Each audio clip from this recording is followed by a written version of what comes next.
So guys आज हम लोग जानेंगे difference between micro economics and macro economics. Economics के ये दो टर्म माइक्रो इकोनॉमिक्स और मैक्रो इकोनॉमिक्स बड़ा कंफ्यूजन करते हैं, लेकिन ऐसा कुछ नहीं है, बहुत ही अच्छा कॉन्सेप्ट है ये, तो बहुत आराम से समझ में आ जाएगा। तो सबसे पहले हम लोग देखते हैं माइक्रो इकोनॉमिक्स क्या कहता है। तो भैया माइक्रो इकोनॉमिक्स कहता है studies the individual economic units of an economy, यानी माइक्रो इकोनॉमिक्स यानी माइक्रोज विच मीन्स स्मॉल। तो ये बेसिकली इंडिविजुअल इकोनॉमिक बिहेवियर को, मतलब economic behaviour of an individual पे फोकस करता है। और मैक्रो इकोनॉमिक्स का क्या लिखा हुआ है, studies the economy as a whole. तो इकोनॉमिक बिहेवियर पूरे इकोनॉमी का हम लोग पढ़ते हैं।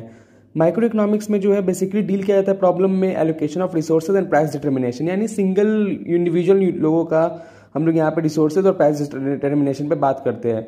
वेयर एज मैक्रो इकोनॉमिक्स में हम लोग जो है overall level of output and employment, पूरे इकोनॉमी में एम्प्लॉयमेंट, पूरे इकोनॉमी में किसी भी गुड का प्राइस, उसके आउटपुट कितना होगा, वो सब हम लोग मैक्रो इकोनॉमिक्स में डील करते हैं। माइक्रो इकोनॉमिक्स बेसिकली जो वेरिएबल यूज करते हैं वो होता है कंज्यूमर डिमांड, प्रोड्यूसर, सप्लाई। तो यहाँ पे इंडिविजुअल लोगों पे फोकस किया जा रहा है। वेयर एज मैक्रो इकोनॉमिक्स में हम लोग पूरा एग्रीगेट डिमांड और एग्रीगेट सप्लाई, पूरे इकोनॉमी में किसी भी प्रोडक्ट का डिमांड कितना है, पूरे इकोनॉमी में किसी भी प्रोडक्ट का सप्लाई कितना है, इस पर डील करते हैं। माइक्रो इकोनॉमिक्स में हम लोग बेसिकली देखो लास्ट में लिखा हुआ भी है, वो है इंडिविजुअल प्राइस और इंडिविजुअल आउटपुट पे फोकस करते हैं। बट मैक्रो इकोनॉमिक्स में हम लोग aggregate national income, output and general price पे फोकस करते हैं।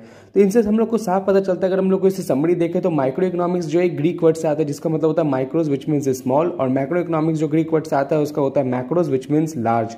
माइक्रो इकोनॉमिक्स जो है स्टडी करता है economic behaviour of an individual पे, और मैक्रो इकोनॉमिक्स स्टडी करता है economic behaviour of economy as a whole. तो उम्मीद करता हूँ आपको वीडियो पसंद आया होगा। Thank you.